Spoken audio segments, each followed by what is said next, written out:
É hora do agro, pessoal, e a nossa prosa boa de lida traz hoje Odílio Balbinotti Filho. Odílio Balbinotti, que é engenheiro agrônomo pela Universidade do Maringá, né, Odílio? Maringá. E presidente da ATO. Seja bem-vindo, Odílio. É um grande prazer estar com você aqui, Leonardo. Obrigado, pelo espaço e um abraço a toda a audiência. Que bom. Vamos lá, antes de continuar, gente. Para quem não curte ainda, não segue nossas redes sociais, por favor, curte, compartilha, manda para os seus amigos. É sempre importante a participação de vocês aqui no Hora do Agro. E vamos lá. Odílio, a gente não pode fugir dessa pergunta inicial que eu gosto de fazer sempre para os nossos convidados para contextualizar. Como é que você veio parar aqui no Mato Grosso? Qual que é a história do Odílio Balbinotti Filho? A do Odílio Balbinotti Filho, eu acabei vindo para cá por causa do meu pai, mas vou explicar como, O que aconteceu foi o seguinte, O meu pai, lá no Paraná, ele tinha uma cerealista, depois ele tinha agricultura em paralelo, Então ele fazia agricultura lá no Paraná, e aí ele resolveu vir para o Mato Grosso. E quando ele veio para o Mato Grosso e já mexia com agricultura, ele acabou me estimulando a fazer o curso de agronomia. Então eu fiz o curso de agronomia, e quando eu me formei em agronomia, o mais natural para mim, filho de italiano, a gente sempre seguindo a família, o que a família está fazendo, e não deu outra, Acabei vindo para o Mato Grosso, porque meu pai já tinha, em 1980, comprado a fazenda aqui. E eu me formei em 1986, Me formei em 1986, e aí eu vim para cá para aprender, um pouco, aprendi durante 2 anos, e depois fiquei como gerente da Sementes Adriana, na época o nome era Sementes Adriana, fiquei como presidente gerente da Sementes Adriana. Então, 1980 que vocês compraram a fazenda aqui em Alto Garças. 1980. O pai tinha, como eu falei para você, tinha propriedade lá no Paraná, não conseguia mais expandir, porque o Paraná estava todo ocupado, e aqui era um sonho de expansão. Então a gente veio sonhar o sonho que tanta gente veio fazer aqui no Mato Grosso, que é um sonho, de realmente fazer uma agricultura mais extensiva, super produtiva, e a gente vem desde lá, são 45 anos, que a gente vem fazendo isso aí com a nossa empresa. E lá você já trabalhava com sementes, com produção de sementes? Não, lá era agricultura. Lá o meu pai começou, ele tinha cerealista, que comprava mamona, feijão, óleo rami, que eu falei, tinha várias culturas que ele trabalhava. E como agricultor ele plantava feijão, ele plantava café, e depois começou com soja, lá em Campo Mourão, na região de Campo Mourão. Algodão também tinha um pouco ainda no Paraná, hoje não tem mais nada, Leonardo? Lá o algodão acabou no Paraná, veio tudo para cá, E aí meu pai também plantava um pouco de algodão, mas queria crescer, E a oportunidade de crescer foi para cá. Então ele era agricultor lá, não sementeiro. Ah, tá. Mas, por que Mato Grosso? Que ele, quando ele estava lá, já vinha outras pessoas para cá, ele já conhecia aqui, ele tinha vindo antes para cá, e isso chamou a atenção dele? Amigos dele, inclusive um que foi... Meu pai estava na política já naquela época, era prefeito lá de Barbosa Ferraz. E uma cidade vizinha, Fênix, tinha um prefeito, e esse prefeito, que foi amigo dele contemporâneo lá, depois que saiu da prefeitura, veio para cá e comprou uma fazenda. E tinha um primo também do meu pai que era corretor de terras, morava em Quinta do Sol. Então são as cidadezinhas lá no Paraná, vizinhas de Barbosa Ferraz, onde meu pai morava. E eles estimularam o meu pai, um porque já tinha vindo para cá e estava tendo sucesso, e o outro porque era corretor de terras. Aí meu pai falou, então eu vou lá passear, Mas ele não tinha nenhum pensamento de que ia se apaixonar quando chegasse aqui, Mas aí ele veio com esse meu primo, E aqui ele visitou a fazenda desse amigo dele. E aí ele gostou demais, Gostou demais. Aí ele viu uma propriedade aqui, tinha muita propriedade para vender na época, Ele viu uma propriedade aqui no Itiquira, chegando aqui em Rondonópolis. Viu uma outra em cima da Serra da Petrovina, que é a Fazenda Adriana. E tinha visto uma em Campo Novo dos Parecis também. Campo Novo era bem o comecinho, também não tinha nada lá, Aí ele viu essas propriedades, se animou demais, chegou lá no Paraná apaixonado. Aí ele pegou a minha mãe para convencer a minha mãe, Aí na segunda viagem, trouxe a minha mãe para cá. Aí minha mãe veio com ele, de carro na época. Aí chegou aqui em Rondonópolis, imagina, para quem não viajava quase, viajava sempre 100 km, 50 km, viajou 1.200 km. Chegou aqui, né? E aí ele falou assim, ó, tem uma fazenda aqui, tem uma fazenda em Campo Novo que é mais tantos quilômetros. Ela falou, de jeito nenhum. Já fui o mais longe que você, né, que eu podia imaginar. Então, se for comprar alguma coisa, é aqui. E aí viu a Fazenda Adriana, minha mãe gostou demais do clima lá em cima da serra, né? E falou, então vai ser aqui. E ela que acabou motivando meu pai a comprar a Fazenda Adriana.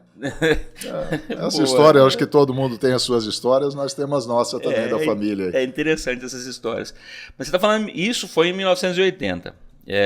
Eu lembro um pouco dessa época, eu vim para cá em 82, início de 82, apesar de muito novo, mas eu lembro muito do quão Rondonópolis era sertão ainda. Sertão. Era um sertão. E não foi impactante aí, você lembra, acho que vai lembrar disso, não foi muito impactante essa diferença, ou não era muito diferente, aí que você me diga, do clima nem tanto, mas da terra, ali onde vocês compraram, naquela região ali, porque ali era um cerrado mais grosso, mas era um cerrado. Para a terra de vocês lá no Paraná, não dava muita diferença dessa tipo de terra? A diferença é gritante, né? Eu acho que meu pai na época, até eu não participei muito disso, né? Mas ele acreditou naquilo que os amigos dele, aí tinha o Roland Trentini, por exemplo, lá em Alto Garça, que já tinha propriedade, né? Tinha o pessoal dos Polato também, e tinha esse outro amigo, né? Do meu pai. E eles já tinham conseguido corrigir a terra, né? E já tinham assim um depoimento de que a lavoura ficava muito boa. Eram lavouras muito boas, mesmo numa terra mais fraca do que no Paraná, né? No Paraná, lá é muito mais argiloso, né? Uhum. E mais uniforme. Lá onde meu pai estava mesmo era muito argiloso. Mas eles viram as lavouras aqui, ele viu essas lavouras, né, já implantadas na época e se motivou demais, viu que dava para corrigir. E corrigindo a terra aqui, a gente viu onde chegou o Mato Grosso, né? O diferencial do Mato Grosso é esse. O diferencial do Mato Grosso é que depois que corrige, né, você realmente consegue altas produtividades, que o clima aqui é muito favorável, né? Tem outras coisas que contribuem também. Aí entra também, daqui a pouco a gente vai falar das sementes, né? Também. Você veio aqui em 86 para cá, como você falou. E talvez, eu não sei como é que o pessoal imagina isso. Você veio e foi para o campo mesmo? Você foi para trator? Foi trabalhar mesmo na roça? Ou você ficou de gerente só dentro do escritório? Eu acho que você está duvidando, hein, Leonardo? Não, olha aqui, ó. Tá vendo as marcas aqui? Carregando caminhão de adubo. Quando eu cheguei, então você pegou no batente mesmo. Foi o que eu fiz aqui. Eu cheguei e, graças a Deus, eu tive a tranquilidade, né? Meu tio era o tio Sérgio Mazieiro, eu não sei se você conhece ele. Ele que tocava a fazenda aqui. E eu cheguei, né? E mesmo sendo agrônomo, eu tive a minha humildade, eu acho que foi muito bom isso, de fazer tudo dentro da fazenda. Então eu fiz até badecar plantadeira. Não sei se você sabe o que é isso, não sei se a turma sabe, que é acompanhar atrás, subir atrás, né, no estribo lá que tinha, e você ficava acompanhando para ver se a semente estava caindo, se o fertilizante estava caindo. Então eu fazia até isso, eu colhia também, né? Operei trator, colheitadeira, né? Fiz de tudo. Eu morei na fazenda, 2 anos na fazenda, né? E fazendo de tudo. Aí depois meu tio saiu, né, montou a fazenda dele e eu assumi a gerência, mas depois de 2 anos fazendo de tudo na fazenda. Então foi uma experiência assim que eu adoro essa experiência, né? Porque é uma experiência de pôr a mão na massa mesmo. Então não adianta querer te enrolar, falar que dá para fazer alguma coisa que não dá para fazer, porque você já fez, você sabe como é que funciona, né? Leonardo, isso me ajudou demais, viu? É uma coisa que eu recomendo para todo mundo que está começando em qualquer negócio, é você botar a mão na massa, porque depois para comandar fica mais fácil, né? Para você liderar, para você sabe realmente o rendimento das coisas, sabe a dificuldade de cada área, né, de operação da empresa. Então, graças a Deus, eu tive essa oportunidade. Quando você veio para cá em 86, a fazenda já estava estruturada já tinha energia, água, estava estruturada a sede? Já tinha uma sede, um começo de estruturação, né? Teve uns 2 anos que ficou numa sedezinha bem simples, e aí em 83 montou o primeiro barracão, e aí começou a montar a sede que existe hoje, algumas casas, e quando eu cheguei já tinha energia. Tinha energia, né? Já era grupo gerador na época, né? Uhum. Mas já tinha energia e ali já tinha o asfalto, né? Aquele asfalto é antigo, é de 1970, da década de 70 ali. Então, ainda olhando para o que era o Mato Grosso naquela época, ainda era um lugar já mais, né? Assim, já que não assustava tanto. Você já veio casado? Eu vim casado. Já veio casado. Então, a Tânia enfrentou tudo isso contigo. Tudo junto comigo. Era muito bacana. A Tânia foi uma grande companheira, sempre uma grande companheira. Estamos fazendo 40 anos de casado agora, né, esse 40. ano. E sempre junto comigo. E na época era uma criancinha de colo. Estava com 3 meses, o neném. Nós viemos para cá e nós ficamos morando na fazenda com a criancinha nova e ela sem nenhum parente aqui, né? Então foi uma batalha e ela que é a grande guerreira, eu vou falar assim, né? Porque eu estava lá concentrado no trabalho, mas ela com a criança nova, né? E numa fazenda não era fácil, não. E ela aguentou arroxo lá no companheira. Início. Companheira. Se não fosse companheira, não aguentava. Era difícil até para você ficar também, né? Difícil. Longe da família para ela, novinha, né? 22 anos. Nossa. Realmente foi um grande desafio. Isso faz diferença, como você falou, isso faz diferença para você hoje. Você saber como é o trabalho de quem está lá no campo, né? Isso faz diferença quando você pensa nos seus funcionários? Leonardo, a gente ter vivido tudo isso aí, é o que eu falei, é uma grande experiência e aí vem o respeito. O respeito por quem está lá na lida, né? Talvez isso falte para alguns políticos, principalmente de esquerda, né? Que não entendem isso daí, né? O que é a lida no campo? A lida no campo é de sol a sol, né? Uhum. E não é muito fácil, é o calor, você convive com a natureza, né? Exposto à natureza. Então eu respeito demais quem trabalha no campo. Tá. Você veio para cá em 86, e quando é que foi essa mudança de chave de sair de lavoura e ir para semente? Vocês produzirem semente? Quando eu cheguei já estava produzindo semente. Já estava produzindo semente já? Em 1980, a história eu vou encurtar ela aqui, porque né, senão a gente... Mas o que aconteceu? Quando meu pai chegou em 79 para 80 para fazer a primeira lavoura, ele comprou semente em Goiás, nem tinha semente aqui no Mato Grosso. Era em Goiás, era o fornecedor, né? E naquela época a semente muito ruim, né? Uma qualidade muito ruim, nem germinar não germinava, né? Nem falar de vigor então, né? É uma coisa mais moderna. Mas na época germinar já era a coisa mais importante, nascer.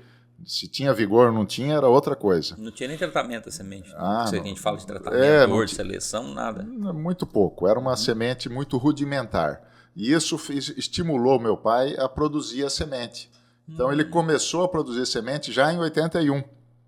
Ele começou, e o intuito dele, desde o início, que acabou direcionando as Sementes Adriana, hoje Ato, né? Sementes, foi o que direcionou, foi isso, fazer uma semente de qualidade, porque ele sabia da importância de uma semente de qualidade. Então começou lá em 1980, aí começou a produzir para nós, aí já começou a fornecer para os vizinhos, e aí foi essa história nossa de 45 anos daí, né, crescendo junto com o Mato Grosso. Mas é inegável, seu pai foi um visionário. Ah, sim. Primeiro para sair do Paraná para vir para cá, que... É porque ele queria crescer, obviamente, é o desejo de crescer, de avançar, e também de, como você falou da questão da semente aí, ele não ficou satisfeito com o que tinha no mercado e decidiu fazer uma melhoria. Isso é característico de um homem visionário. Ele era mesmo visionário, não era? Olha, Leonardo, inclusive está no livro dele uma coisa que ele brincava, né? Ele falava assim, está no livro, nós fizemos uma biografia dele, né? Infelizmente ele faleceu esse ano, faz uns 3 meses, mas na biografia dele está lá uma frase dele que era muito, muito importante e que representava ele. Enxergar na reta, todo mundo enxerga. O duro é enxergar na curva. Então o que ele queria dizer? Enxergar, né? Outros falam de enxergar longe, né? O dele era enxergar na curva.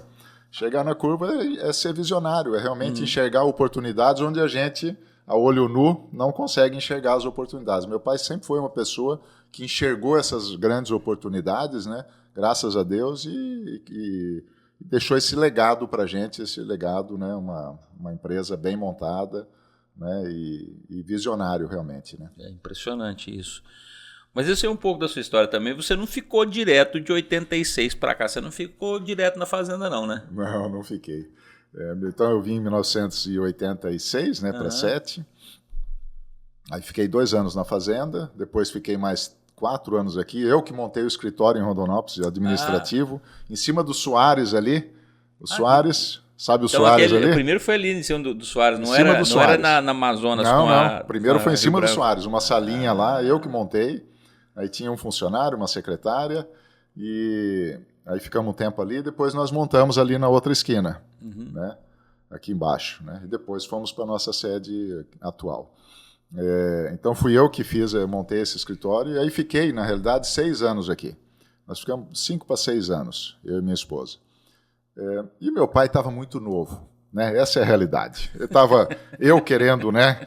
Assim, super motivado a fazer de tudo, e meu pai também novo, e nós dois, de vez em quando, dava umas enroscadas. Não tinha briga. Brigar, eu e meu pai, graças a Deus, nunca tivemos briga. Mas realmente eu ficava muito nervoso, né? Em algumas situações, porque ele chegava na fazenda e ele era muito, né, exigente e tal. Ele chegava e olhava um CBT, na época era CBTzão, né? Aquele CBTzão, que, alguns antigos vão lembrar, né? O CBTzão, e estava sem partida. Ele falava, mas como que um trator desse sem partida? Que absurdo, né?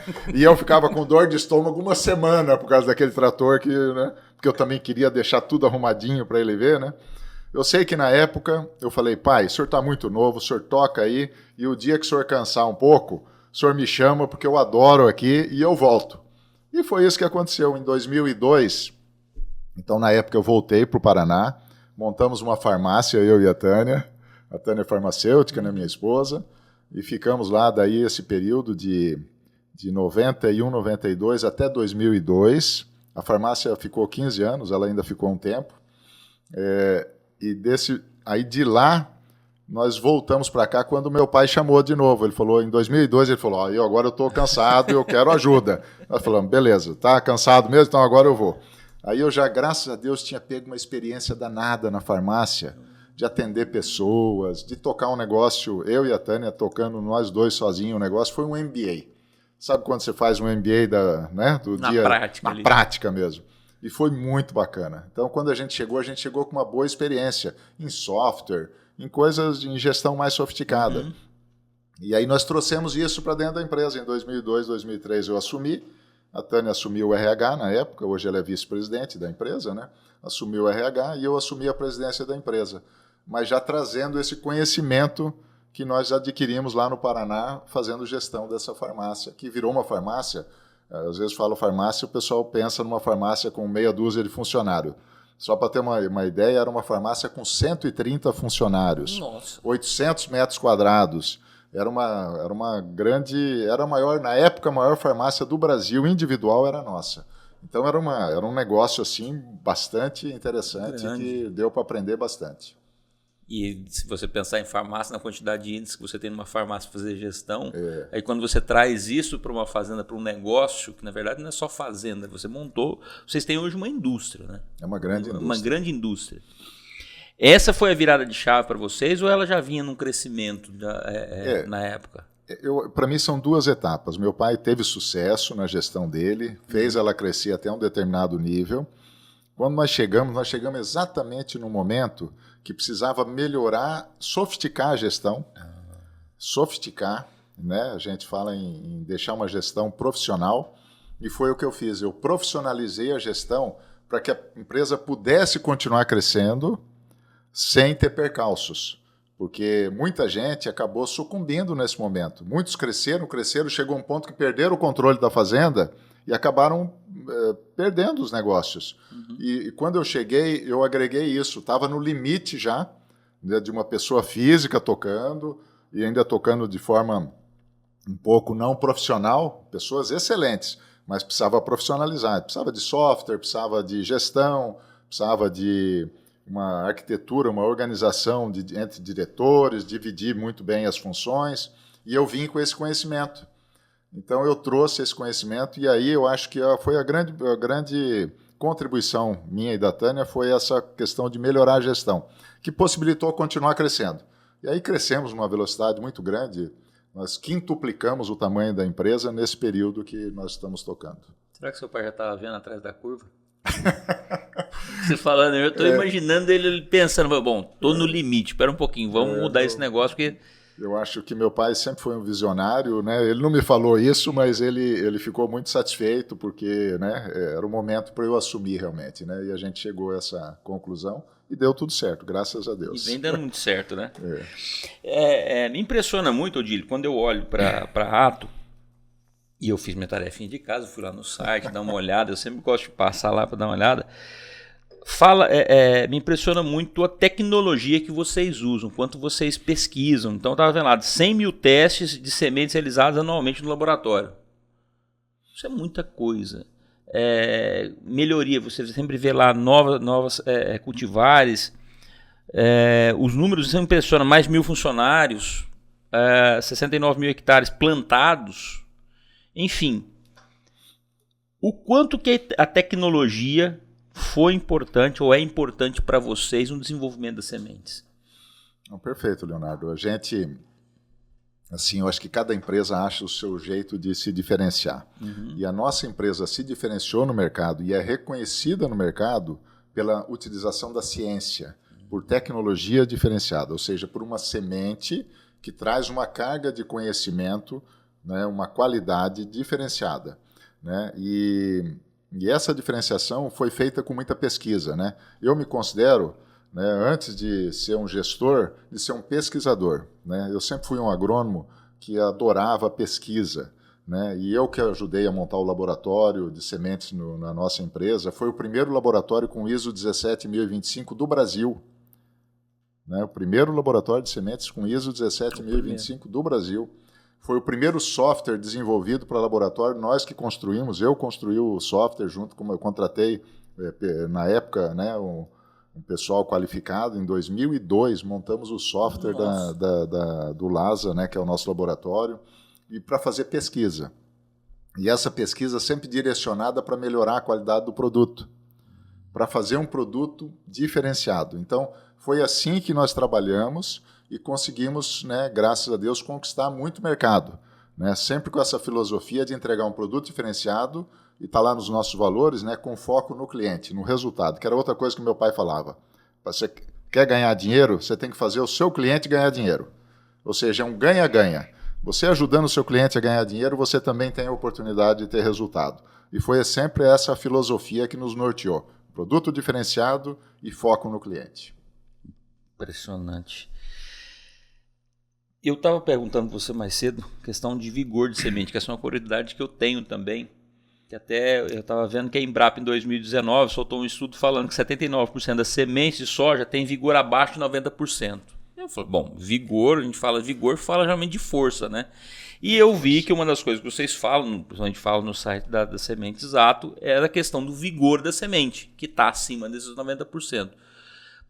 E uma boa parcela de quem nos assiste no programa não tem ideia do que é agronegócio. A gente vem aqui para assistir, para entender o que é, para acabar um pouco para entender melhor o que é o agronegócio e as pessoas que participam do agronegócio, porque tem muita gente falando mal do agro. Sim, né? Infelizmente, por não conhecer. Por não conhecer. E aí, quando vê, fala assim, mas o que é vigor de semente? O que é esse negócio? O que é esse diferencial que a semente tem na questão relacionada a vigor? Eu até vou voltar um pouquinho. O que é semente, né? Porque o que é semente, o que né? diferencia semente do grão de soja normal? A nossa fazenda é uma fazenda que planta soja, como os agricultores todos que vocês conhecem aí, né? O público que está assistindo. A diferença é que aquele grão, ao invés de ir para o esmagamento para fazer óleo, farelo, ela vira semente, uma parte daquele grão, né? E essa semente é que o agricultor vai usar para plantar a próxima lavoura no outro ano. Então, a gente faz um produto, na realidade, para que o agricultor, no outro ano, faça as suas lavouras. Então, nós somos uma indústria de sementes, né? É uma indústria de semente que ajuda o agricultor, depois, no outro ano, a plantar a sua lavoura, a instalar a sua lavoura. Vindo para a questão do vigor, o que acontece? A semente é um ser vivo e ela precisa ter a melhor qualidade possível. E o medidor de qualidade, né, técnico que se avalia é vigor. Ou seja, vigor, como a palavra diz mesmo, né, aquela integridade. É uma semente que, colocada no chão, vai gerar uma planta muito boa, uma planta íntegra, bonita, forte, né? É como uma criança, quando você pega lá a mãe que é bem nutrida, né, e ela consegue fazer uma gestação com qualidade, bem alimentada, tudo, o filho vai nascer forte, vigoroso. Então é isso, a semente é uma criança vigorosa que vai formar uma planta depois vigorosa. E essa planta vigorosa, Leonardo, o que tem isso de importante? ela vai expressar todo o potencial de produção dela. Então, a semente ela tem uma capacidade de formar plantas vigorosas para produzir mais. Então, quanto mais vigor tem a semente, mais produz aquela planta, aquela lavoura de soja. Você foi falando aí da questão do vigor, da qualidade. De quando vocês começaram lá em 80, quando você saiu da faculdade em 86, para hoje, mudou alguma coisa? A produtividade da soja aumentou porque um pé de soja ele consegue produzir mais grãos? Ela aumentou porque você consegue plantar mais pés de soja em menos área? O que modificou na planta para aumentar a produção do país, que a gente sabe que o Brasil, cada ano que passa, bate mais recordes, sem necessariamente aumentar a área de produção? O que fez diferença? Leonardo, aí tem colaboração de tudo. Né? Vamos lá, desde de equipamentos mais sofisticados, máquinas que conseguem fazer uma melhor distribuição dessa semente espacial, ou seja, ocupa melhor os espaços. Aí você vai para fertilizantes e corretivos em geral, sabendo a melhor utilização desses corretivos, né? Então isso também melhorou. É um conjunto de coisas. O controle de pragas e doenças com os defensivos agrícolas, também o momento de aplicar, né? A performance desses produtos, tudo isso ajudou. Mas aí você me fala, o principal, Odílio, mas tem uma coisa muito importante, eu falo, tem uma coisa muito importante que foi o desenvolvimento genético, que melhorou muito. Então, as empresas de genética, elas vão melhorando, elas vão cruzando plantas e vão, né, obtendo plantas mais produtivas. E isso, né, a genética lá atrás, que tinha plantas, né, numa lavoura, comparado à lavoura lá de trás, com a lavoura de hoje, a lavoura lá de trás tinha um potencial de produção que era limitado por essa qualidade genética da planta. Hoje, a limitação é muito menor, ela tem uma capacidade, um teto produtivo muito mais alto. Então, você fazendo todo esse manejo bem feito, hoje você obtém produtividades muito mais altas. Por quê? Porque a genética melhorou demais. E a qualidade da semente também. Então, a semente diferenciada, com altíssima qualidade. Imagina, em relação a 1980, o quanto melhorou, né? Então, você tem plantas mais uniformes e você tem uma genética, que é esse cruzamento, que são feitos por empresas de genética, né? Inclusive, eu sou presidente de uma, que é a TMG, né? Que é uma empresa de genética. Né? O potencial de produção aumentou muito. Então, o Brasil foi muito competente. Aí você fala, eu falei, né? Isso aqui é o mais importante? Não. Sabe o que foi mais importante? Nós temos a mão de obra qualificada, pessoas que sabiam fazer o uso das tecnologias. Então, o nosso agricultor é fantástico. Nosso agricultor é o grande diferencial, porque ele pega todas essas tecnologias que são fundamentais e ele consegue usar as tecnologias da melhor forma e tirar o maior potencial de todas essas tecnologias. E é uma verdade, porque são pessoas normalmente imigrantes, né, que se misturaram, são os brasileiros imigrantes, e que vieram com uma cultura de fazer agricultura. Imigrantes alemães, italianos, japoneses. Né? O Brasil é um país de imigrantes, né? Portugueses e assim por diante, pessoas que já tinham cultura de fazer lavoura, e são eles que fizeram essas grandes lavouras e conseguiram esse grande resultado. Por isso que é difícil segurar o Brasil, né? Porque tem terra, espaço, um clima sensacional. E aí você junta com isso toda essa tecnologia de adubação, de manejo, de semente, genética e a vontade que tem de produzir do produtor. Como é que segura? Que não segura mesmo. Só segura falando mal. Só segura falando mal. Só criando narrativa, porque do contrário não tem como, né? É isso mesmo, Leonardo. Você falando de tecnologia, e vocês têm também aplicativos, né? Você tem o Plantap, é um aplicativo criado por vocês, pelo grupo? Sim, a gente tem essa, eu falei para você, nós desenvolvemos aquele software do laboratório, né? E fui eu tenho essa aptidão, esse gosto, esse conhecimento, né? De desenvolvimento de softwares, né? Eu não sou programador, mas a arquitetura do programa, toda essa parte, idealizador, né? Coordenador, nessa parte de desenvolvimento de software. E por ter esse tipo de conhecimento, eu criei uma empresa que se chama Ato Intelligence, que é uma holding hoje debaixo da Ato, né? E essa holding, né, que é a Ato Intelligence, ela tem debaixo dela produtos digitais. E um deles é o PlantUp, que é um software, para o pessoal que está assistindo, parecido com um ERP, né, que hoje se põe para fazer a parte administrativa nas empresas, né? No caso desse software nosso, ele não faz a parte administrativa, mas ele faz a parte de controle de produtividade, qual cultivar que usou, todos os resultados agronômicos ali da lavoura, né, relacionados à semente, ele organiza todos esses resultados. Então você tem um histórico de produtividade talhão por talhão, qual a cultivar que se utilizou, a população de plantas, né, espacial que foi utilizada, para você comparar e olhar para aquilo lá e programar qual o melhor espaçamento, a melhor variedade, para no próximo ano você produzir mais ainda, por organizar melhor essas informações. Tá vendo, gente? Quando você olhar para uma plantação de soja, fazer uma cultura de soja, você pensar, é só planta, é só plantar aí que nasce. Olha a quantidade de informação que tem, de tecnologia que tem investida nisso. Tá? Depois vocês não entendem por que a produção de soja cresce tanto no país, por que os produtores crescem tanto e produzem tanto. Tem muita tecnologia, além, logicamente, da vontade, da competência dos produtores. Tem essa tecnologia. E falando em tecnologia ainda, tem você tem uma plataforma de inteligência climática também. Como é que funciona isso? Como é que vocês fazem isso? Vocês colocam nas fazendas, nas áreas? Vocês têm como coletar essas informações? É assim, Leonardo. Eu recebi há uns 4 para 5 anos atrás uma empresa era uma empresa lá de São José dos Campos, que era um pessoal que veio do INPE, do Instituto Nacional de Pesquisas Aeroespaciais, do CPTEC, dessa parte de clima. E eles tinham montado uma empresa que tinha radares meteorológicos. E eles vieram aqui e falaram, Odílio, põe o radar que nós vamos conseguir verificar quando a chuva vai cair, onde vai cair, né, e dar informações que para a área agrícola seria fantástico. Informações Sim. que até então era olhando para o céu, vai chover, onde vai chover, né? Então, coisas que você não tinha, informações que a gente não tinha.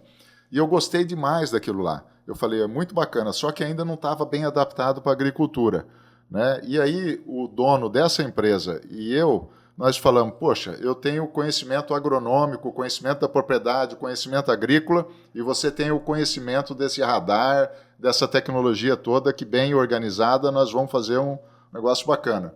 Aí falamos, vamos fazer um negócio, vamos juntar, e eu comprei 56% dessa empresa. Então a Ato comprou 56% dessa empresa, eles continuaram como sócios, esses pesquisadores, e aí nós começamos a montar radares no Mato Grosso. No Brasil inteiro, na realidade, tem, né? Deixa eu contar primeiro do Mato Grosso. São 9 radares hoje no Mato Grosso. Cada radar, ele não precisa estar dentro da propriedade. Quem administra o radar sou eu mesmo, a nossa empresa, a Ato Technology, que é a empresa de radares. Você tem radares espalhados pelo Mato Grosso e cada radar tem uma abrangência, ele lê sinais de 65 quilômetros de distância no raio.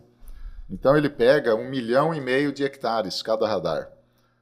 Então a sua propriedade não precisa ter um radar lá dentro. Sim. Ele vai receber, na realidade, uma autorização para entrar num software, e esse software você recebe informações importantíssimas para tocar a sua parte de clima dentro da fazenda.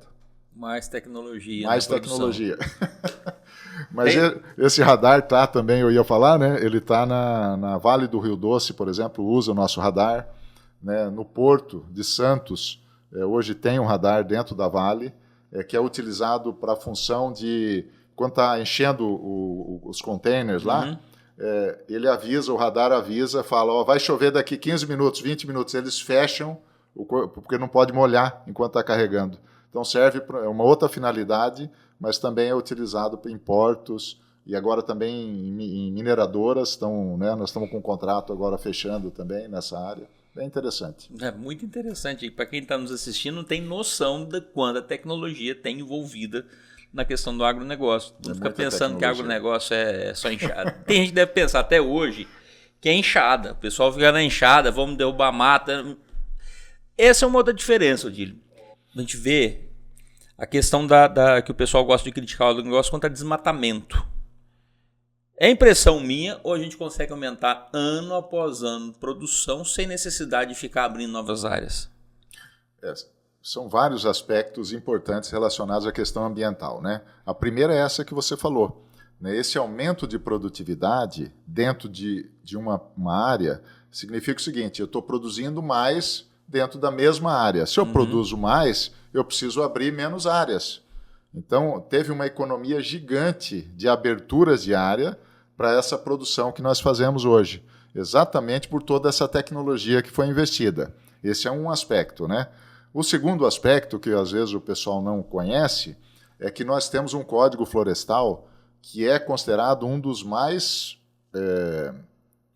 rigorosos, acho que é a palavra boa, rigorosos do planeta, né? Que exige do produtor, e isso muita gente da cidade às vezes não sabe, exige do produtor que ele reserve uma parte da propriedade em condições intactas, com a floresta natural.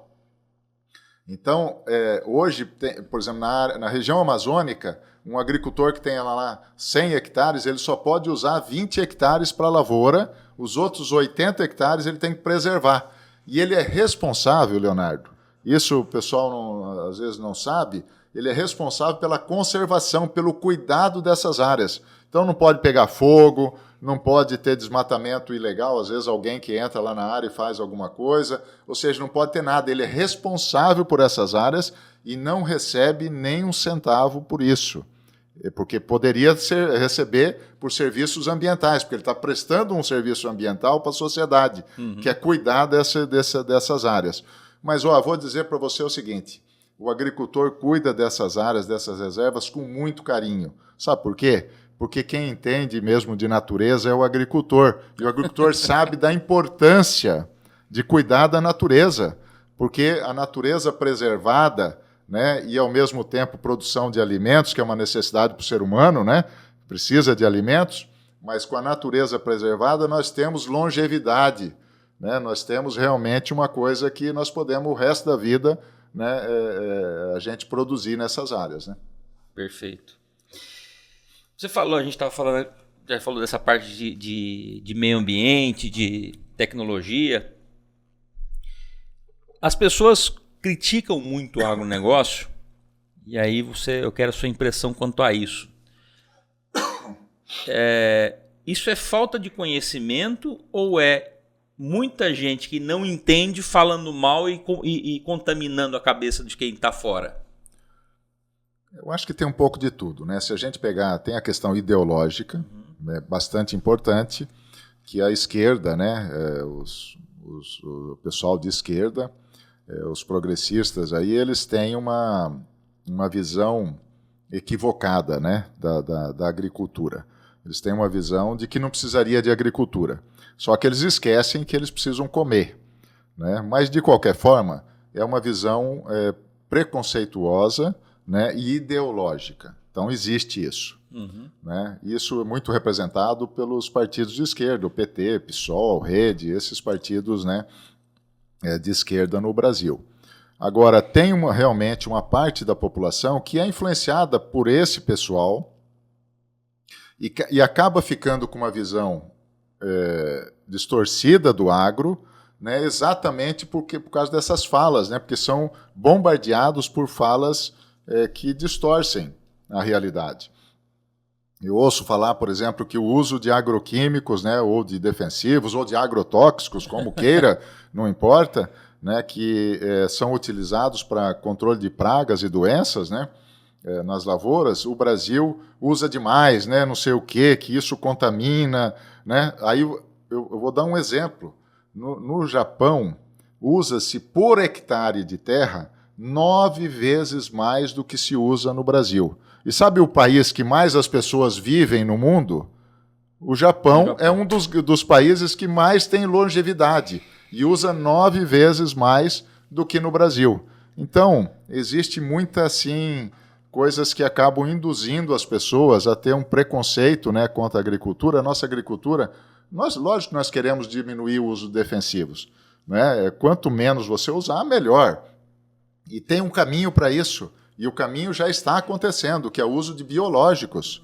Né? O agricultor está cada vez mais usando produtos biológicos, né? Micro-organismos que ajudam a usar menos defensivo. Então, o agricultor pode ficar tranquilo. O agricultor é o que mais tem preocupação e mais vontade no uso de diminuir o uso de defensivos. Agora, os defensivos que são usados hoje são aprovados pela Anvisa. São produtos igual ao medicamento. Né? Você tem que usar na dose certa, de forma correta, igual ao medicamento. O medicamento em doses erradas, ou por uma doença que você não tem, ele vai te causar um problema. Então, pode ficar tranquilo que o agricultor, né, é consciente de que tem que usar na dose certa, no momento certo, e esses produtos são produtos aprovados pela Anvisa. Eu gostei muito do comentário que eu fiz uma pergunta um dia para o entrevistado, ele comentou justamente o que você falou, que o defensivo agrícola é um remédio da planta. E assim como nós temos que tomar remédio para alguma enfermidade, você tem que dar um remédio para a planta para controlar alguma enfermidade. Perfeito. E aí a pessoa está tomando paracetamol ou outros remédios, Novalgina, e fica criticando que não pode dar remédio para a planta. É isso aí. É uma incoerência. É uma Às vezes eu não tenho noção. E na verdade, eu acredito, quero crer, que grande parte das pessoas que falam isso não é por maldade, é por falta de conhecimento. Eles são induzidos, infelizmente, por uma minoria de pessoas que têm essa questão ideológica, né, e contam muita mentira. Né? Essa é a realidade. E esse espaço para essas pessoas contarem mentira, para criar essas narrativas, elas não vêm muito da falta de uma política de comunicação, uma melhor política de comunicação do agronegócio, ou melhor, uma política, porque na verdade aparentemente não se tem isso, seja por parte de produtores, seja por parte do governo. Não precisaria de uma política de comunicação, uma política pública de comunicação do agronegócio, porque se o agronegócio gera tanta receita para o país, ajuda tanto na produção de riquezas, produção de trabalho, por que não falar bem?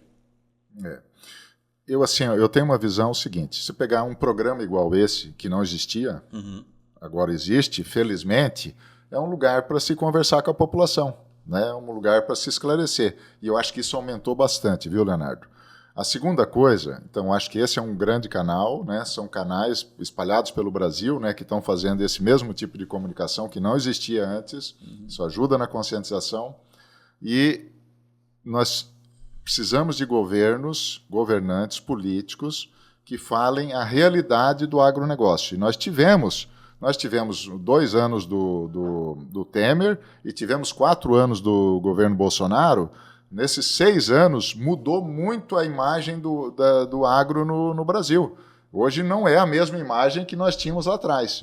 E foi por quê? Porque ministros, né, políticos falaram a realidade do agro e valorizaram o agro. E como os políticos têm muita penetração nas cidades, né, os ministros e assim por diante, você pode ver que melhorou a imagem. Ah, mas melhorou porque falou bem sem ser realidade? Não, porque falou a verdade. Infelizmente, nós temos um governo ideológico de esquerda que dominou a maior parte desse período.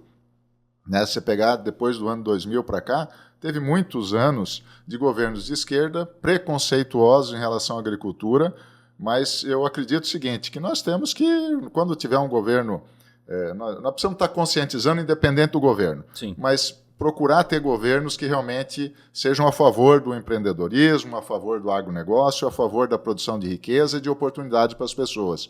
Nós precisamos disso. Já parar com esse negócio, né, de deixar um país nosso com tanto subdesenvolvimento, né, onde as pessoas não têm as oportunidades que poderiam ter, por preconceito em relação aos empresários. Aí não é só do agronegócio, não. Em relação a todos os empresários, né, um grande preconceito e que isso tem causado um mal muito grande para a nossa população. Perfeito. Você falou aí de 2002 para cá, de governos de esquerda, e nós sempre tínhamos como uma grande referência a Embrapa, que eu acho que ela ajudou muito no desenvolvimento da tecnologia do agro no país, e que aparentemente também é abandonada. Logicamente houve uma ação positiva da iniciativa privada, com a criação de algumas entidades, alguns organismos que puderam ajudar no desenvolvimento de pesquisa. Você falou da TMG, que você faz parte da presidente do conselho do TMG, nós temos a Fundação Mato Grosso, enfim, Você acha que a Embrapa precisaria de voltar a ter investimento nela ou essas entidades privadas que vieram para ajudar são suficientes hoje? Você já fez uma pergunta respondendo é o que eu penso. Eu penso assim. Eu penso que a Embrapa foi fundamental lá no início. Nós não tínhamos a iniciativa privada, empresas de pesquisa, nós não tínhamos realmente praticamente nada. E a Embrapa deu o pontapé inicial.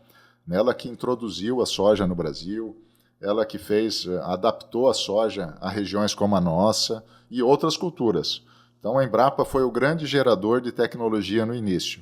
Mas aí a iniciativa privada, depois que é estimulada, ela se organizou.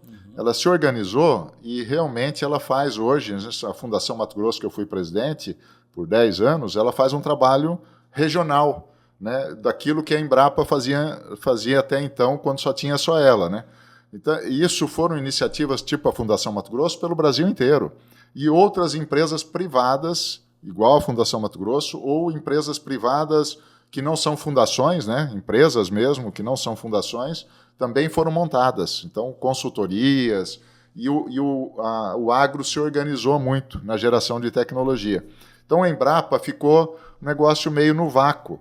Para mim, a Embrapa tem que ser repensada, porque existe um potencial humano, técnico, dentro da Embrapa gigantesco. Nós precisamos entender onde é que a Embrapa pode ser utilizada para ela contribuir com o Brasil, como ela contribuiu na adaptação dessas culturas, né, essas grandes culturas. A gente precisa repensar a Embrapa, né, e achar um melhor caminho para ela. Mas foi uma entidade, assim, uma empresa que teve uma colaboração fantástica. Você falou, a gente estava falando dessas entidades, e aqui eu vou ter que puxar a cola aqui. Você foi presidente do Conselho Curador da Fundação Mato Grosso de 2014 a 2024. Foi presidente da Associação Brasileira de Obtentores de Vegetais, Braspov, 2 anos. É membro fundador do Comitê Estratégico do Soja Brasil. Presidente do Conselho de Administração da TMG. É presidente ainda do Conselho de Administração da TMG. Presidente da Coabra. Enfim, você tem, durante esse tempo todo, você participou do desenvolvimento da Ato. Tem essa parte dos aplicativos, você gosta, é apaixonado nisso. E ainda conseguiu participar de todas as entidades. Como é que é isso? É essa doação para... Porque isso aqui, todas as entidades, salvo o melhor juízo, você não tem remuneração nenhuma nelas. Não, zero. Então, isso é para o desenvolvimento coletivo, isso não é para o bem próprio. Como é que é isso? Isso é seu mesmo? Você gostar de participar? A que você deve isso? Leonardo, eu sempre participei porque eu gosto, realmente. Eu gosto do coletivo, de fazer essas discussões, de descobrir, né, quais são os desafios da classe, da categoria, e a gente ir atrás para resolver. Sempre gostei. Mas eu recomendo, porque eu ganhei muito mais do que eu dei. Porque ao você participar dessas entidades, como você participa como presidente da CDL, tenho certeza que você ganha muito ao participar. A gente aprende demais e esse aprendizado a gente leva para a vida, leva para os nossos negócios. Então, eu dei muito, mas olha, recebi muito mais do que eu dei. Então, eu recomendo, é uma coisa que eu gosto, sempre vou participar que tiver oportunidade, né? É uma forma de participação política, não é política partidária, mas é um tipo de política importante que a sociedade precisa disso, né? Que as pessoas contribuam de alguma forma. Então, eu acho assim uma coisa fundamental para os jovens que estão assistindo a gente que participem. Às vezes você fala, poxa, mas eu vou estar atrapalhando o meu negócio. Não, tem tempo para tudo. Você consegue participar e você vai trazer para o seu negócio um conhecimento que vai te ajudar a dar competitividade e sustentabilidade para o seu negócio, não tenho dúvida. Esse é o famoso, você está doando tempo, mas está recebendo conhecimento, vai trocando ideia ali, conhecimento. Network, tudo, né? Perfeito. Tá, e aí não tem jeito de a gente fugir da pergunta, a gente vem caminhando para isso. Essa participação, como você falou, assim, não tem, isso acaba sendo uma participação política, social. E agora você se lança como pré-candidato à suplência, senador suplente com os Zé Medeiros. Como é que é isso? Agora você vai para a política mesmo, política partidária mesmo? Você não foi o suficiente? Você acha que você pode contribuir mais para a gente com isso, para o agronegócio, para a sociedade com essa participação? Eu acho assim, tudo tem um momento, né? E para mim chegou um momento de fazer uma colaboração, que é uma colaboração para mim importante, porque eu tenho toda uma experiência de vida, né? E que é um potencial que todos nós, quando chega a uma certa idade, você tem acumulado toda uma experiência, cada um na sua área e o meu no empresarial. E eu vejo que para eu dar vazão a esse conhecimento e uma contribuição maior para a sociedade, o caminho é a política, né? A política realmente ela tem essa oportunidade. A boa política pode fazer gigantes transformações, como a má política às vezes atrapalha também de forma muito grande e muito importante, né? A minha intenção, né, é de participar, né, da política partidária agora, né, sendo pré-candidato a suplente de senador do deputado Medeiros. E a ideia é colaborar realmente, é trazer esse meu conhecimento, essa minha experiência, né, de uma realização já na iniciativa privada, também para a política, para que isso possa, com esse conhecimento, colaborar com políticas públicas que tragam resultado para a população. É isso que é o meu pensamento, Leonardo. Nós vemos relativamente poucos empresários se aventurar na política. O que você acha? Porque eu tenho assim, vamos lá, vou até dar minha impressão quanto a isso. É que o empresário, assim como você, trabalha muito. O cara está preocupado em trabalhar, em produzir, em cuidar do seu negócio. E eu estou vendo você falar nessa questão e eu concordo com você que cada vez mais, se os empresários entenderem a importância da política e começarem a participar dela, a gente pode ter um desenvolvimento melhor do país. Mas o que você acha que espanta os empresários da política? Eu acho que a política partidária, você ser candidato mesmo, realmente ela tem uma dificuldade muito grande em fazer as duas coisas ao mesmo tempo. Você ser empresário e ser político, né? Então isso acho que afasta uma parte do pessoal. A outra é da exposição, né? Porque as pessoas acabam se expondo. Eu estou exposto agora, né? Dando aqui minhas opiniões e sendo criticado pelas minhas opiniões, e muita gente não gosta de entrar nessa seara, né? Dessas discussões abertas onde pode ser criticado, né? Então, acho que isso também espanta um pouco o pessoal. Mas eu recomendo, para quem não quiser entrar na política partidária mesmo, participar como político, mas que interfira na política, que apoie candidatos, que se doem para candidaturas que você acredita, pessoas que vão realmente te representar da melhor forma, né? Entrem na política, né? Eu, desde 2013... Vou pôr 2013 para trás, eu sempre fui ativo politicamente, né? Mas de 2013 para cá, eu fui muito ativo, né? E tenho ajudado a pessoas que a gente acredita. Você não acerta tudo, viu? Não acertamos todos. Mas a gente acerta a maioria quando você faz, né? Você fica próximo, você acerta a maioria. E quando você ajuda essas pessoas que têm à disposição, você também está fazendo uma ação política importante. Então, acho que essa é uma forma dos empresários que às vezes não têm tempo para entrar na política, né, como candidato, mas entrar apoiando candidaturas, né, e realmente apoiando de verdade, né, contribuindo financeiramente. Eu fiz, antes de ser político agora, né, eu contribuí com várias campanhas no Brasil inteiro, né, o pessoal sabe disso, né, apareceu na mídia aí, né, eles expõem a gente, natural, né? Mas você tem que ter essa coragem, né, de realmente apoiar candidaturas que você acredita que ajudem a transformar esse país. Odílio, essa narrativa que a gente vê falando do agronegócio, que a gente já destacou aqui, de que o produtor ele não cuida da terra e tem uma política ambiental muito pesada em cima do produtor.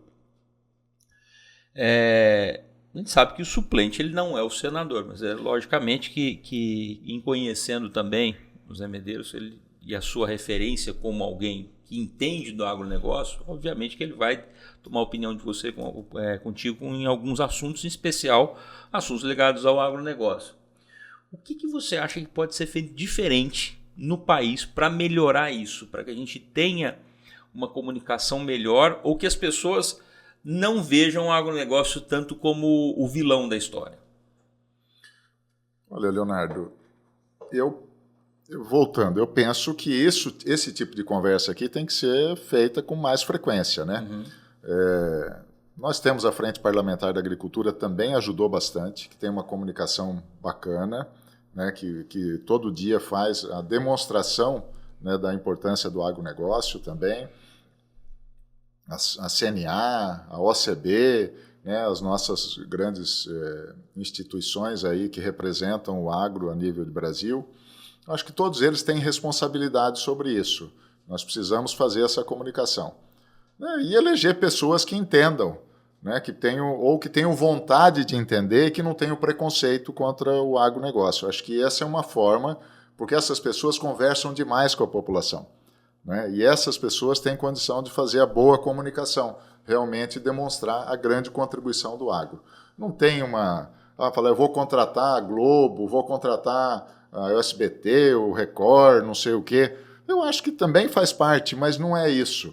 Eu acho que o mais realmente dentro dessas autoridades, dessas pessoas que lideram o Brasil, a gente desmistificar e eles serem, na realidade, eles passarem a ser um demonstrador da importância do agro. Eu acho que esse é o caminho, viu, Leonardo? Vou voltar lá no começo do programa, quando eu perguntei como é que você, quando veio para cá, você trabalhou na fazenda. E que essa imagem, você falou assim, mas você não acredita, tá? Não é isso, assim, mas para a maioria das pessoas, passa o tempo, às vezes as pessoas conhecem você hoje e vê, como você falou, você está muito exposto às matérias, você vai dá um Google lá, vai lá, o Barão do Agro, tal. Essa identificação das pessoas, e principalmente do grande público, da funcionários, da grande massa, não fica difícil para você comunicar com eles quando vem esse tipo de matéria?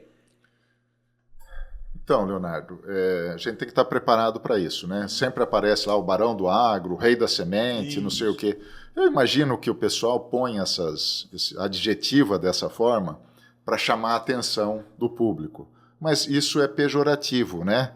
Sempre é uma coisa querendo criar, para mim, preconceituoso também, né? Porque eu não sou barão de nada, eu sou um empresário que sonhou um sonho fantástico, que é o sonho realizado aqui no Mato Grosso, né? Que aconteceu nesses últimos 45 anos, né? De tanta riqueza que foi gerada, de tanta inclusão. Você pega o IDH dos municípios onde o agro se desenvolveu, são os melhores IDHs do Brasil, o Índice de Desenvolvimento Humano.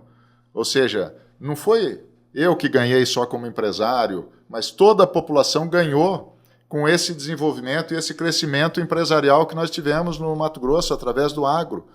Então, eu acho que é uma visão distorcida, né? É uma visão que nós precisamos combater com uma boa conversa. Acho que eu estou aqui de forma transparente, tranquilo, não sou barão de nada, muito pelo contrário, eu sou uma pessoa como qualquer um de vocês e que trabalhou com a empresa do agro e, graças a Deus, tivemos sucesso, trabalhamos incansavelmente e que agora quer trabalhar também na parte política para fazer grandes transformações sociais através da política verdadeira, a política do bem, né, a boa política, eu chamo de boa política, que é a oportunidade de fazer grandes transformações. Só isso.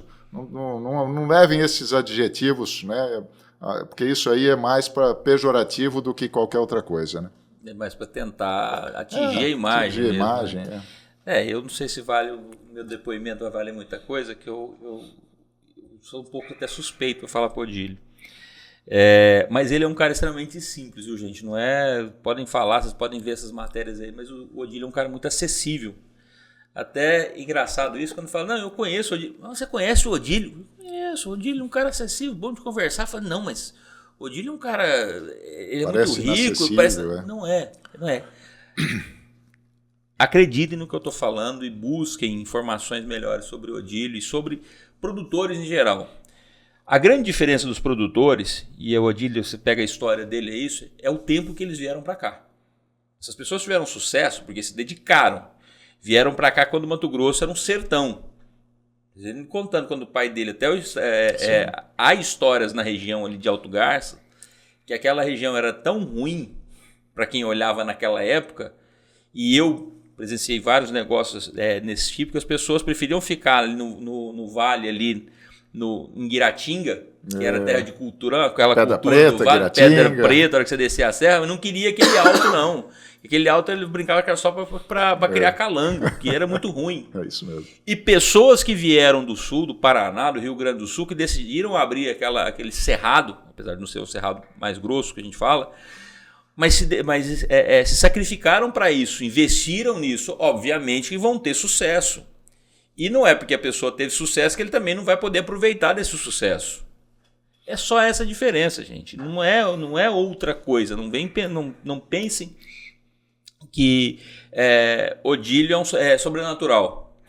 Cara de carne e osso, inteligente, uma pessoa extremamente inteligente e de um coração muito grande, porque quando você se dispõe a fazer o que ele está fazendo, que é ir para a política, e ele já demonstrou isso nas entidades que ele participou, sempre se doando, quando a pessoa faz isso, ele tem que pensar muito mais nos outros do que nele. Porque se fosse por ele, e eu vou falar isso e eu tenho certeza do que eu estou falando, se fosse a pensar no bem só dele e da família, estaria em casa, tranquilo, sem ter que preocupar com política, com ninguém criticando ele. Tá? Pensem nisso quando forem falar, comentar alguma coisa. E se forem falar mal, não fala perto de mim não, que eu brigo. Odílio, não tem como fugir também. A gente fala dessa vez de você ir para as entidades e agora está participando da política. Mas seu pai foi político também. Seu pai foi deputado federal. Sim, meu pai foi político. É isso mesmo. Então, você tem essa convivência com a política há muitos anos. Qual que é a diferença da época do seu pai para hoje? É assim, ó. Então, primeiro, eu realmente, dentro da minha casa, né, sempre meu pai, eu via ele como político, apesar de eu nunca ter muita proximidade com a política. Ele fez sempre questão de deixar eu, né, a minha irmã, longe da política, né? Ele falava, não, isso aqui é o meu hobby, é o que eu gosto, é o meu gosto e tal, e deixa eu tocar aqui a minha política. Ele sempre tocou ele lá, né?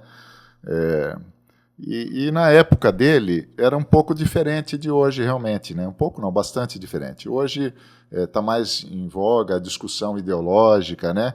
Eu acho que até porque a esquerda avançou muito e é uma reação da sociedade. A sociedade viu os seus costumes, né, serem questionados e serem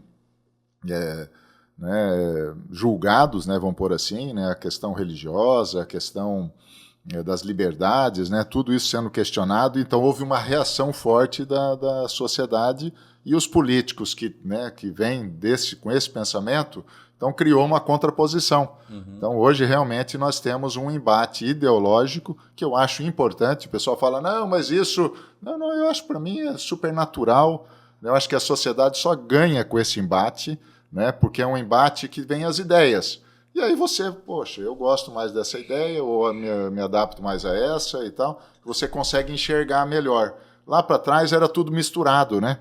Lá era uma mistureba, né? Não tinha muito essa visão ideológica, né? E talvez a gente tenha caminhado um pouco para o lado errado por causa disso, né? Porque não se tinha tanto essa visão. Eu falo caminhado para o lado errado porque a gente tem a oportunidade, graças a Deus, de viajar, de conhecer outros países, né? E eu conheço os Estados Unidos. Os Estados Unidos, Leonardo, tem a mesma idade do Brasil. Praticamente a mesma idade, a colonização na mesma época, né? E você vai lá nos Estados Unidos, né, o índice de pobreza de pessoas, né, numa situação ruim é baixíssimo. Ou seja, uma sociedade onde se beneficiou, né, muito do crescimento, da geração de riquezas e tal. E você vem para o Brasil, você vê aí a pobreza no Brasil gigante ainda, né? Essa necessidade de bolsa, coisas que lá nos Estados Unidos não existe. Mas o que tem de diferente os Estados Unidos para o Brasil? Para mim, a diferença foi a política. Esse pensamento equivocado da política, né? É uma política, não é a boa política, o patrimonialismo, ou seja, grandes empresários, não o empresário, empresa, tem que tomar cuidado, mas o patrimonialista é aquele que vai lá e faz negociatas com o governo para se beneficiar. Infelizmente, nós tivemos muito isso, são poucos empresários, mas empresários que se beneficiam, né, de acordos espúrios, acordos não bons, né, com o governo. E isso, ao invés de trazer riqueza para o povo, trouxe riqueza para meia dúzia nesse país. Então, acho que essa é a grande mudança que nós queremos. Eu, pelo menos, entrei na política porque eu quero que a riqueza seja distribuída, né, para a sociedade em termos de oportunidade. Ou seja, não é dar dinheiro, mas é gerar oportunidade para a nossa população. Educação de qualidade. Você já pensou, a pessoa bem educada, né, que teve uma formação boa, ela vai conseguir realizar os sonhos dela, né, de ganhar mais na hora que ela está trabalhando, e ela ter a oportunidade de realizar os seus sonhos da família, a casa, né, o carro, né, passear, né, criar bem os filhos, educar bem os filhos. É isso que eu quero para a sociedade, né? E eu acho que nós temos a oportunidade de fazer isso, porque o nosso país é riquíssimo, Leonardo. Só falta realmente políticos sérios, na sua maioria. Tem político sério? Tem hoje, mas não é a maioria, infelizmente. Não seria possível que as pessoas pudessem ajudar mais ainda se participassem das entidades de classe? A gente fala muito no programa aqui sobre cooperativismo, por exemplo. Acho que falta muito para pequenos produtores, por exemplo, poder crescer mais ou melhorar as condições de negociação deles, tanto de compra quanto de venda de insumos, se juntarem em cooperativas. Você já foi presidente de uma cooperativa. O que você acha do cooperativismo?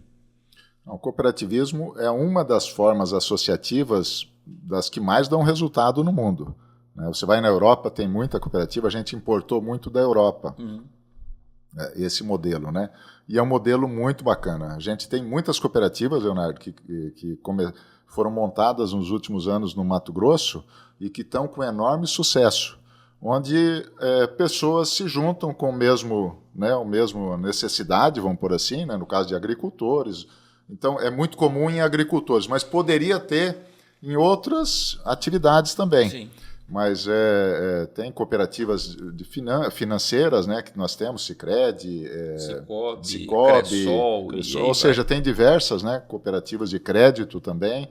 Então, é um modelo bastante interessante e eu procuro estimular esse tipo de cooperativismo. Eu fui presidente da Coabra, né, que é uma cooperativa com cerca de 200 produtores, né, do estado, e que cumpre uma missão importantíssima, né? E ela potencializa, quando você se junta, você potencializa a sua capacidade de compra, o seu poder de compra, né? Você potencializa também, abre mais oportunidades para vendas em conjunto de grandes lotes, no caso da agricultura. Então, você ganha de várias formas, né? Na compra de insumos. É muito bacana. Eu sou um defensor do cooperativismo.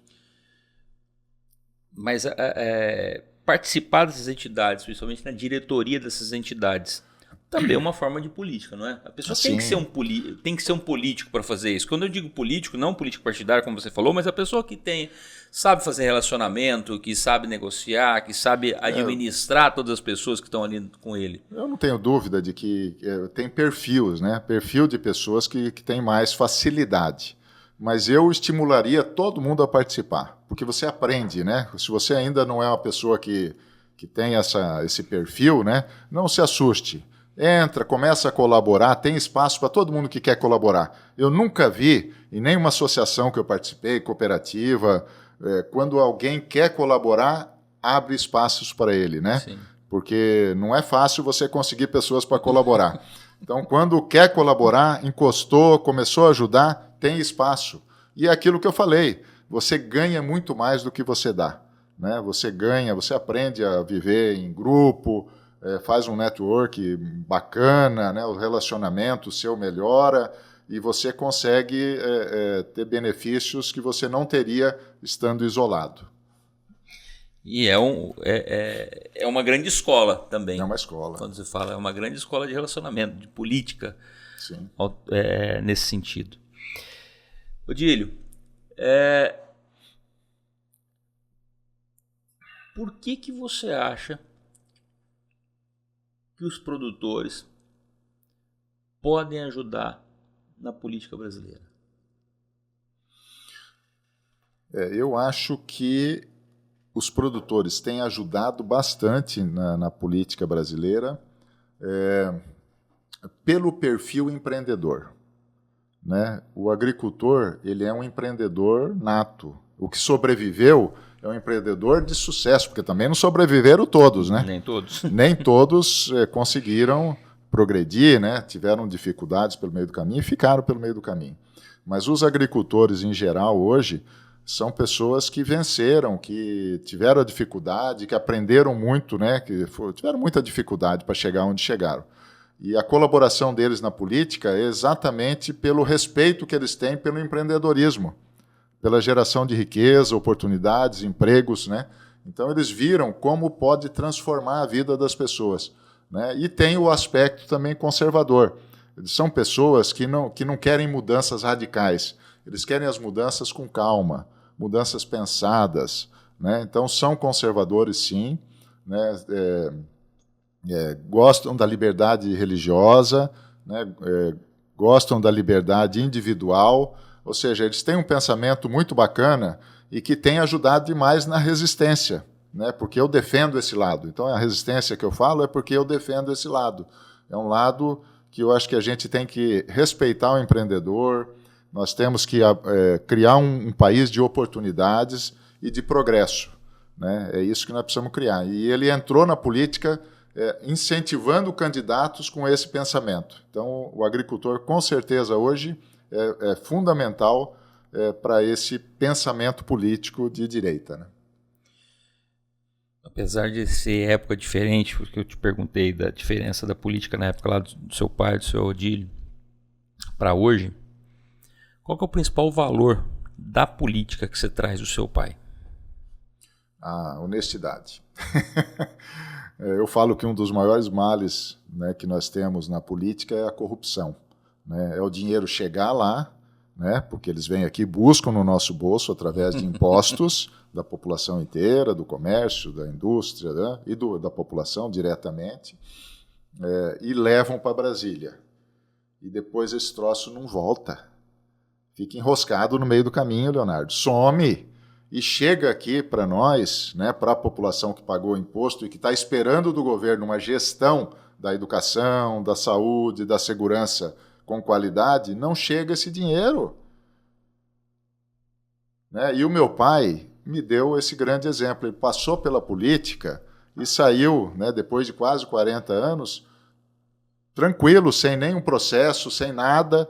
Ou seja, ele foi bastante responsável no momento que ele trabalhou na política, ajudando a população dentro do espaço que ele podia contribuir. Então, esse, para mim, é o grande legado dele que eu levo para a minha vida. E é um grande valor. Valor. Honestidade. Honestidade. Chegando na reta final,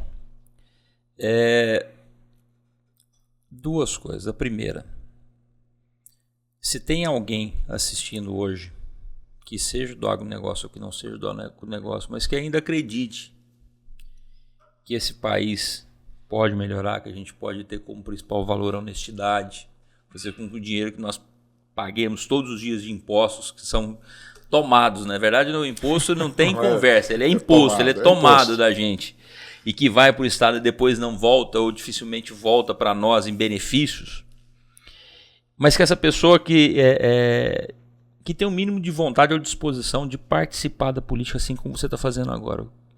Qual a dica que você daria para ela? O que você diria para essa pessoa hoje?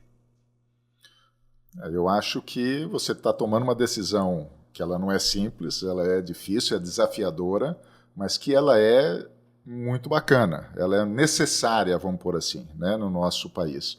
Nós precisamos de mais gente, né, que queira colaborar de verdade, que tenha os valores de honestidade, né, para ser praticado, precisam participar da política. Se nós não participarmos, os maus, né, vão tomar conta. Então, eu não tenho dúvida de que as pessoas de bem têm que cada vez mais entrar na política. É só assim que nós vamos resolver as coisas. Então, a dica vai sofrer, o voto não vem com facilidade, o voto é difícil, porque a pessoa tem que estar convencida realmente para votar em você. E às vezes você, né, existe uma dificuldade na comunicação mesmo. Eu não sei se a minha comunicação dá voto, né? Eu tô entrando agora. O que eu procuro falar é com o coração, né? Falar com honestidade, com transparência. Se isso der voto, bem. Se não der, Leonardo, vou continuar trabalhando, né? E eu incentivo que mais pessoas entrem na política. Nós precisamos tomar esse espaço pelas pessoas de bem. Ótimo. A gente sabe que ainda é pré-candidatura ainda, tem que ser aprovado ainda, que é o deputado federal Zé Medeiros, que já foi senador, né? Já foi senador. Que você seria como suplente a ele. A gente sabe que essa chapa, essa pré-candidatura tem o aval do presidente Bolsonaro, que é um grande peso para o nosso estado, ainda mais um estado como o nosso, que ele teve uma aprovação de 70% de votos. Mas enfim, mesmo sendo uma pré-candidatura, o que você diria para as pessoas que pensam em votar em vocês, no Zé Medeiros e você como suplente? Qual o motivo que eles deveriam votar em vocês? Se confirmada essa pré-candidatura, que a gente acredita que seja. Em julho tem as convenções e lá é que vai se definir. Mas você lembrou de uma coisa muito importante. A minha motivação para entrar na política, uma grande motivação, e eu não tinha falado até agora, mas você lembrou muito bem, foi o Bolsonaro. O Bolsonaro, eu tenho uma admiração muito grande, porque um respeito, eu tenho 61 anos, eu vi muitos presidentes passarem, lá desde o Itamar Franco, Collor, Fernando Henrique, e aí vai, o Lula, infelizmente, e vários outros, Temer, Bolsonaro, e o que eu vi é o seguinte, o único que cumpriu aquilo, que combinou com a população na hora da eleição, foi o Bolsonaro, no meu ver, no meu pensamento. Então eu tenho um respeito muito grande com ele, tanto que quando eu fui pensar em entrar na política, eu fui conversar com ele. Eu não conhecia ele, aí o Eduardo eu tinha conhecido porque passou aqui fazendo campanha para algumas prefeituras e tal, e aí ele me levou. Eu jantei na casa dele com o Bolsonaro e tive a oportunidade de conversar e pedi para ele, eu falei com ele, eu estou com esse pensamento e tal, e ficou. E a gente teve uma simpatia mútua ali, eu acho, porque ele me apoiou, mas mais do que isso, a admiração por ele é muito grande. E quando eu falei que não ia entrar para governador, Leonardo, porque eu tive essa ideia em algum momento, ele mandou uma mensagem para mim, eu nem tinha o telefone dele, mas ele mandou uma mensagem, aqui é o Jair, Falei, Jair, Você pode me retornar? E eu retornei, e era o Jair Bolsonaro mesmo, E aí ele falou para mim depois, Odílio, entra na política, nem que seja de suplente, e aquilo ficou na minha cabeça. Aí o Medeiros me convidou e eu me estimulei. Falei, não, o Bolsonaro pediu, como é que eu não vou entrar para ajudar? Foi isso que ele pediu, entra para ajudar. Agora, por que votar no Medeiros se porventura a gente for candidato? Eu acho o seguinte, eu e Medeiros, nós temos uma complementariedade. Ainda falta o segundo suplente, mas nós temos uma complementariedade de experiências de vida. Ele como na parte de segurança pública, que ele é policial rodoviário federal, eu do mundo empresarial e agrícola. Eu acho que a soma desses dois conhecimentos e a coragem nossa de fazer o enfrentamento também necessário lá no Senado, o Senado infelizmente está de joelho, nós temos uma parte dos senadores que não é suficiente hoje para fazer o enfrentamento do Supremo, que tem tomado medidas, infelizmente o Supremo hoje quer governar o país, e até está governando, no meu entender, e a população está vendo isso, tomando medidas que não são aquelas medidas que a população espera dessa instituição tão importante que é o STF, Então, eu acho que esse contraponto também pode contar com a nossa coragem, a coragem do Medeiros, a coragem minha, e nós vamos juntar também um segundo suplente com o mesmo pensamento, de que nós vamos fazer o enfrentamento necessário para que os poderes fiquem equilibrados. Não é para um ser melhor do que o outro, como está hoje, um mandar mais do que o outro.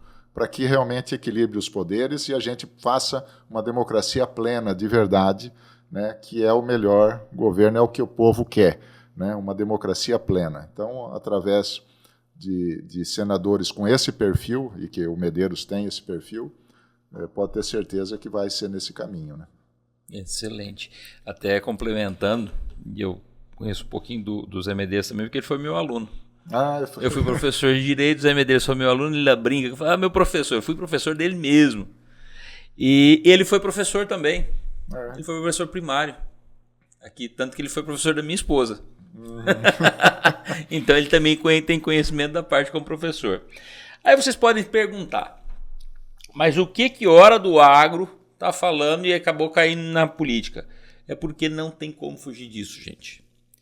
Assim como não tem como quem não é do agronegócio não querer falar de agronegócio, porque você almoça todos os dias, você toma café todos os dias. Tudo isso passou pelo agronegócio, passou pela cadeia do agronegócio. Então não tem como você não falar ou não entender um pouco de agronegócio, assim como também não dá para a gente deixar de lado a política. Nós não podemos deixar de lado de falar de política porque faz parte do nosso dia a dia. Quando aumenta os impostos e quando é descontado na sua folha de pagamento, quando é cobrado os impostos da sua empresa, isso acontece porque é política. Tudo faz parte desse conjunto. Então, se todos nós não começarmos a olhar com mais carinho para isso, nos preocuparmos com isso e darmos a importância para isso, enquanto nós não fizermos, nós vamos passar a ser sempre passageiros do que for decidido por quem estiver lá em Brasília. Pelo que foi decidido por nossos presidente, governador, senador, deputado, enfim, prefeito.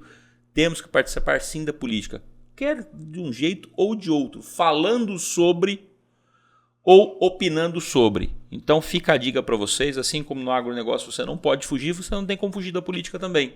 E as coisas acabam se encontrando aqui nesse momento. Odílio, fica à vontade para você deixar a mensagem final. Será que eu já não fez? Mas enfim. Aliás, vou aproveitar também para parabenizar os 40 anos de casamento. Um abraço para a Tânia, tá, Tânia? Se você quiser vir bater um papo com a gente aqui sobre agronegócios também, ou seja, suas habilidades no RH e a importância disso para quem está no agronegócio, fica o convite. Eu te espero aqui no programa e os parabéns pelos 40 anos de casado de vocês. Fica à vontade, Odílio. Agradecer, né, novamente o convite. Para a gente é uma grande oportunidade, né, de conversar com as pessoas, de mostrar quem a gente é, né, porque não dá para falar com todo mundo pessoalmente, então o podcast aqui com você é uma grande oportunidade. E falar, pessoal, vem a Copa agora, eu sei que dá uma distraída, né, mas depois da Copa nós temos aí uma coisa muito importante, que é a eleição, né, e a eleição olhem bem, né? Olhem para todos os candidatos, né, que vão ser aprovados em julho nas convenções e olhem com bastante critério, né, para que as pessoas eleitas ali na frente, que vão cuidar da nossa vida, né, vão cuidar da nossa vida, porque a política é isso que ela faz, nós delegamos para o político essa responsabilidade, né, olhar muito bem e levar esse voto que você vai dar muito a sério. Né? Eu acho que isso é uma recomendação que todo mundo devia fazer, porque o voto ele é transformador. Então era isso. Um abraço a todos vocês que tiveram paciência aí de nos assistir, né? Principalmente eu, o Leonardo, tudo bem, né? Mas tiveram aí a paciência de nos assistir. Um grande abraço a todos. Obrigado, Odílio.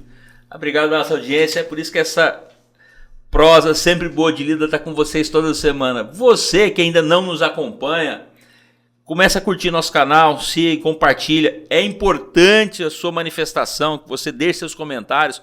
Se não gostou, critica, vai lá e fala. De repente a gente vai te responder. Por que não? A liberdade é isso, é você falar se você gostou ou não gostou. Participa, manda sua mensagem para nós, vai ser sempre um grande prazer. Compartilha com os amigos, porque semana que vem estamos de volta com mais uma Hora do Agro. Até lá, tchau!